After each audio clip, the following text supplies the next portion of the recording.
You did a great job.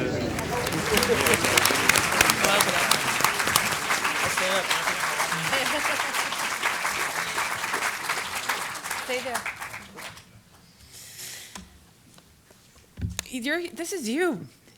You're supposed to be the MC guy, but before he gets up here, I just remembered that I forgot to acknowledge Alex Tyler for all of her help. She helped. She was a human resources goddess, and when we needed a lot of people to help us with the digitization, she opened up her address book and just called people out of nowhere in seconds flat, and it was because of her that we were able to do what we did. So I don't know, Jeff, do you want to, what do you want to say as you wrap us up for the I'm day? just concerned about all the triangles. We all are. I don't know. The weird thing is I actually have a lot of triangles in my stuff. What is it with triangles? I'm just really, I'm aware as a moderator of the time. We said 4:30, it's 4:45. I know some people have to go, but I also want to leave it open for Q&A. I mean, so there's sort of conflicting notions here. So if people want to leave, please leave. But if people want to ask questions, please ask questions, and we'll just go for a few more minutes, and then we'll shut it down. Sure. Yeah. So questions, please. We have some mics out there. Yeah, there's a lot of questions. Okay. I'm fine. Yeah.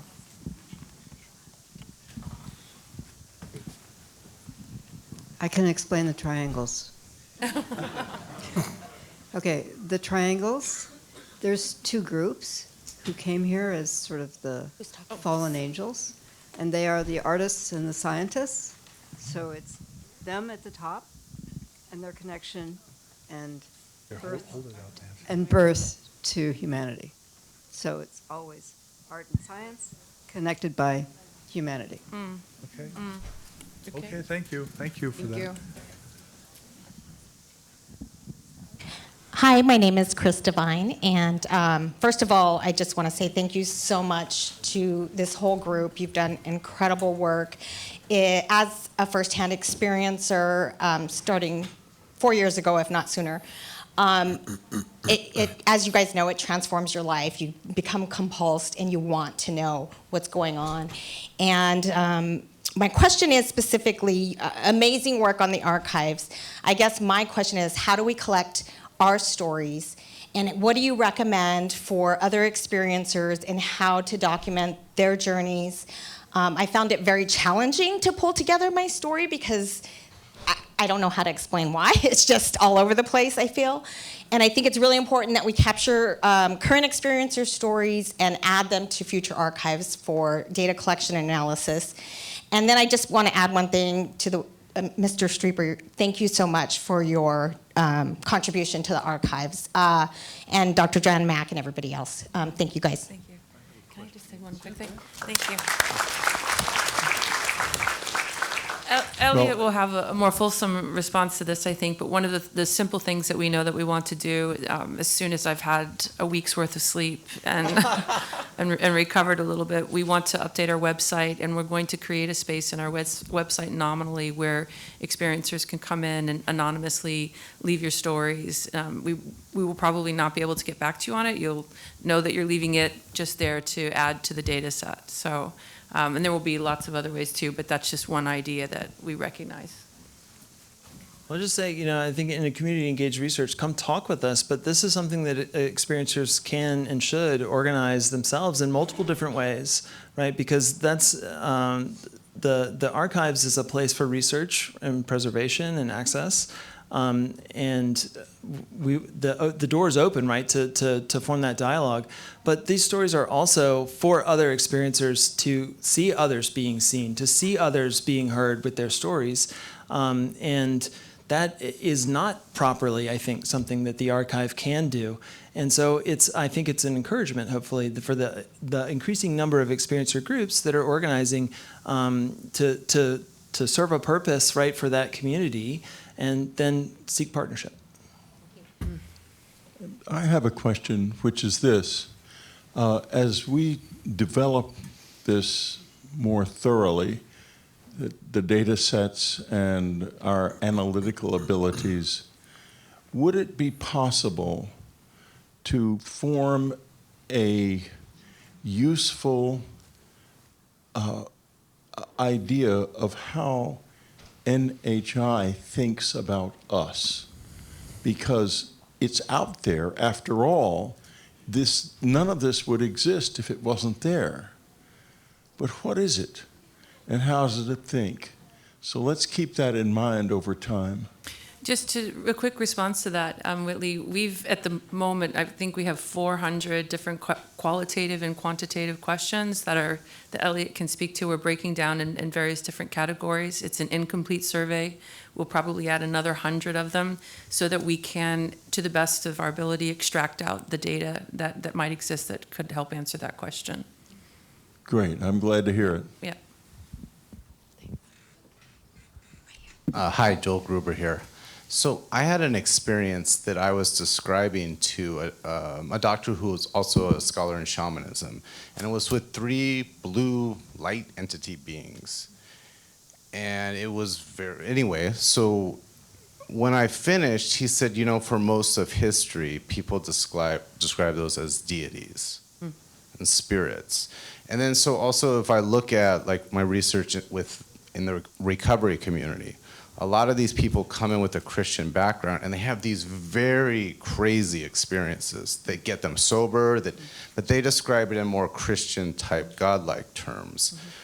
And so I thought a lot about my experience and why was I seeing these things. Mm-hmm. And maybe it's because at that time I was a secular materialist, that's all I could believe in. Mm-hmm. I'm not sure, but I guess the question is, what is the line between what's an experiencer and what's anomalous, and in terms of the way you guys are classifying and archiving these, and I'm very curious. Can I weigh in on that? Yeah, I'll follow up. Go ahead. Okay. I mean, from a phenomenological point of view, that's where phenomenology is actually really useful, because you note the individual's interpretation and you note what appeared to them, right? So you have the description of, you know, the orbs or whatever, and then you also have their interpretation. They interpreted it as a Mother Mary, or they interpreted it as an angel, but you can bracket out that appearance, what were they actually looking at, and separate that from their interpretation. So the phenomenological method means that they don't have to have interpreted it as aliens for us to look at it. Right. They could have very well as interpreted it as some kind of religious phenomena or some kind of religious experience, and we're still going to look at it and we're still going to bracket out exactly what appeared, and we can compare what appeared, separate it out from their interpretation, look only at the appearance, and see if there's patterns in other descriptions, even if they interpreted it as something different. Thank you. So I guess what I'm asking, I guess what I'm hearing is you guys are casting a very wide net. Yeah, I was going to say, just to add, that we're treating it as a spectrum, right? So again, we're not saying this is over here. This is all that, leaving it on the table, and we'll get to the analysis at the end of it. But also, this question, I think, segues nicely into what tomorrow is going to be about, where you have a lot of scholars of religion who've been thinking about this for a long time and can connect to a number of different points that you said, you know, that you asked about. So, but yeah, we're looking at all of it and not reaching conclusions. That's the first thing. We're not jumping to any conclusions. Yeah, jumping to conclusions, yeah. Not starting with assumptions, yeah.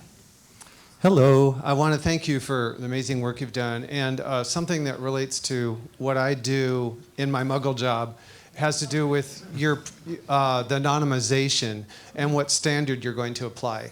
Whether it'll be like a HIPAA standard, and what about contextual clues? Like, let's say you've anonymized demographic information, but I say I'm a fisherman from Pascagoula, you know, and then that becomes identifiable. I'm just curious how you're parsing out the anonymization piece. That's a great question. And in the realm of HIPAA, there's something called safe harbor guidelines.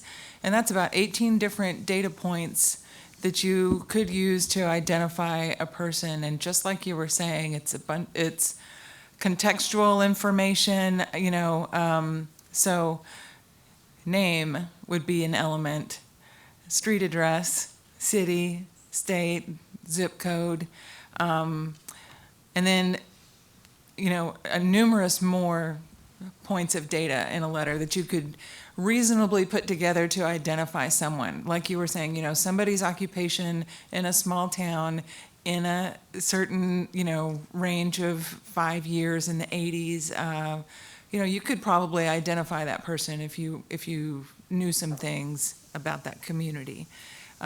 So that's why the anonymization is going to be very hard, because we have to strike a balance between retaining enough information that you can explore interesting patterns in the narratives, but also protecting people's privacy. So it's not just an easy thing. It's not just, putting a Post-it note over somebody's name and moving on, because as you're pointing out, that's not all there is to it. It is going to be very complex, and so we're finding our way as we get to that point.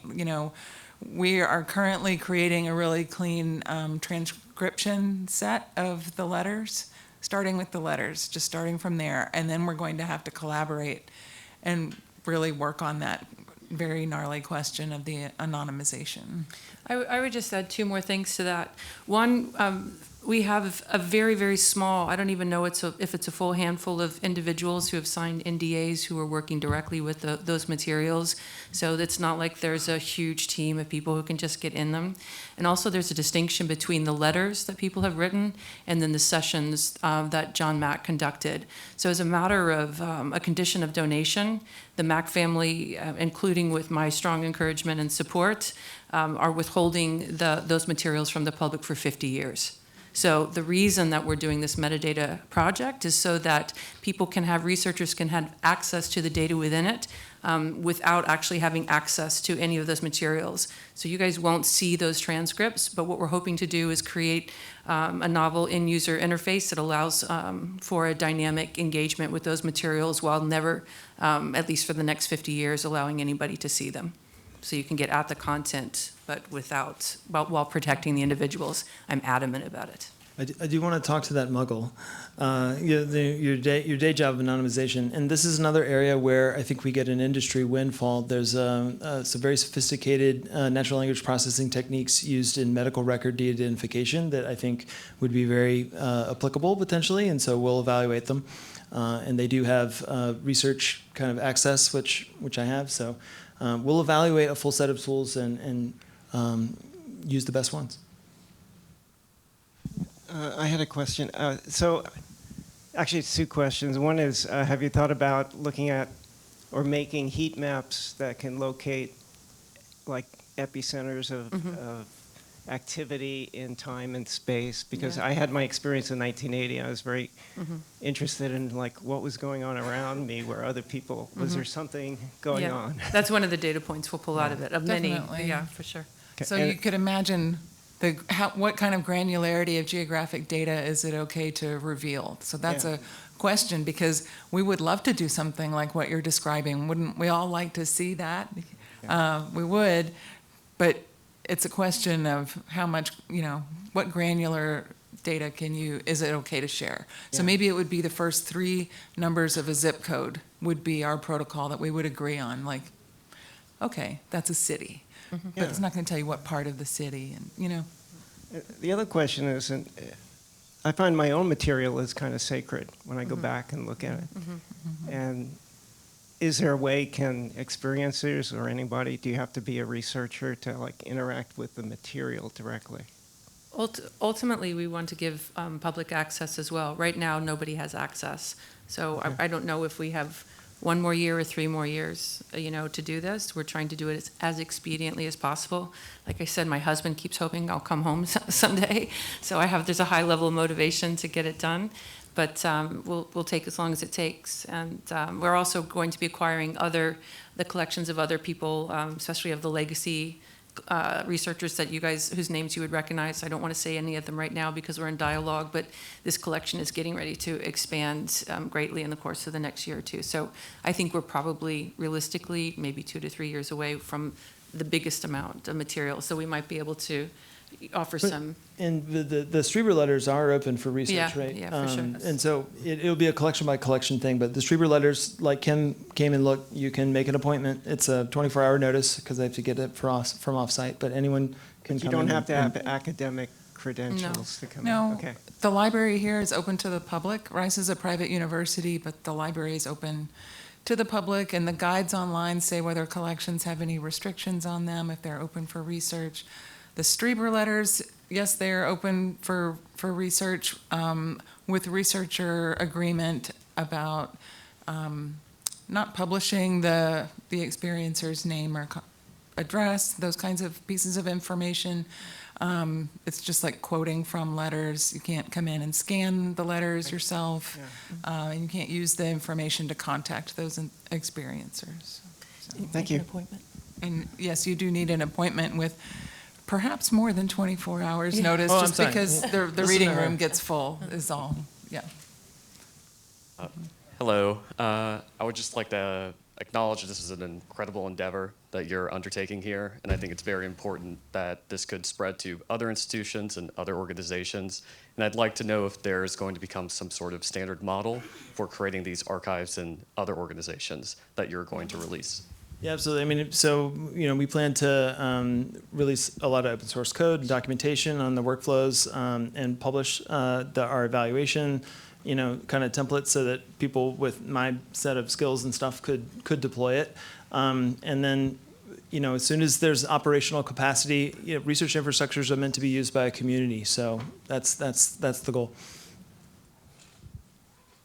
Hi, I'm Tom from San Antonio, and I have spent some time researching at the National Archives in Washington, D.C., and they had a little problem of people walking off with things.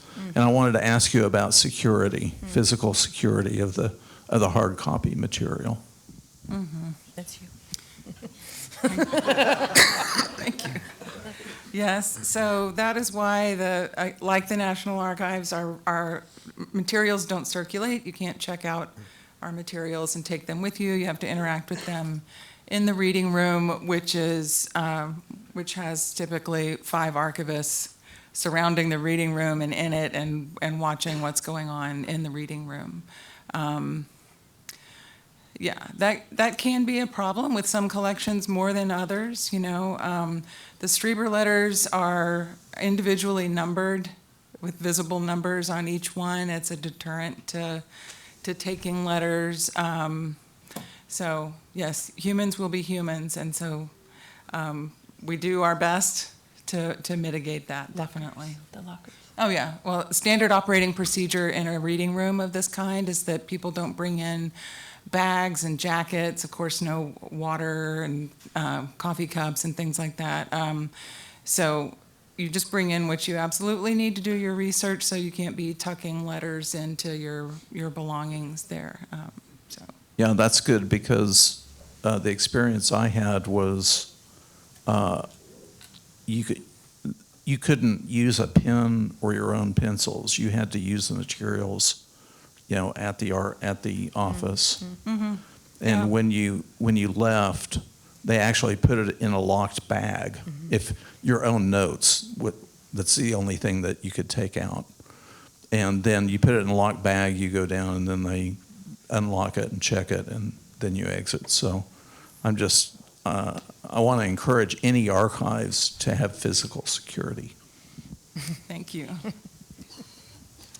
Hi, my name is Seth.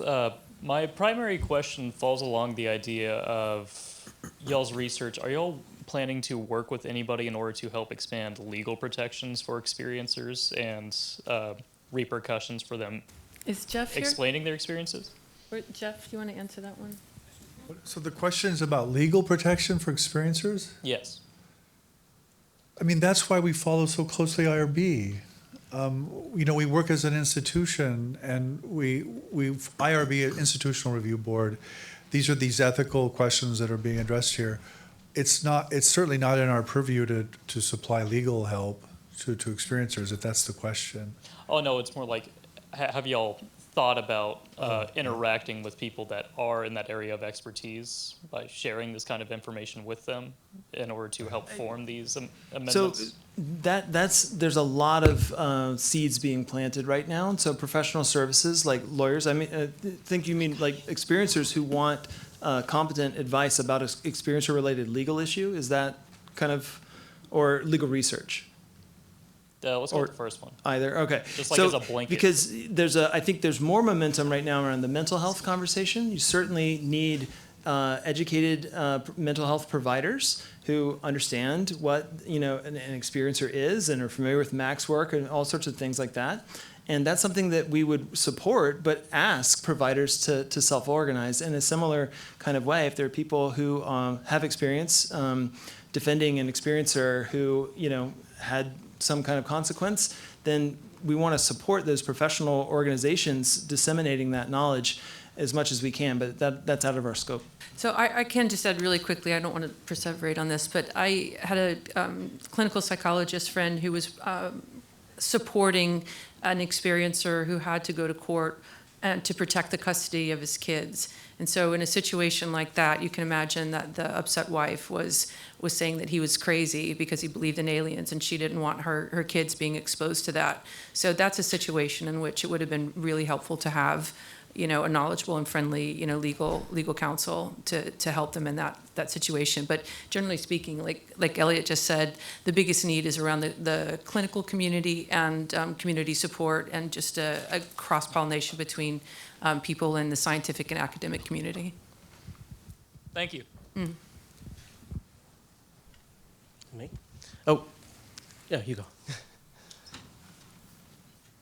Oh, I'm sorry. I didn't see you. Go ahead. Okay, hi, I'm Abby. You guys, thank you. Amazing, amazing work. And I'm wondering about the information that you have now has come from, letters like a narrative, maybe a picture. How much future looking in terms of systems to collect stories from experiencers has been,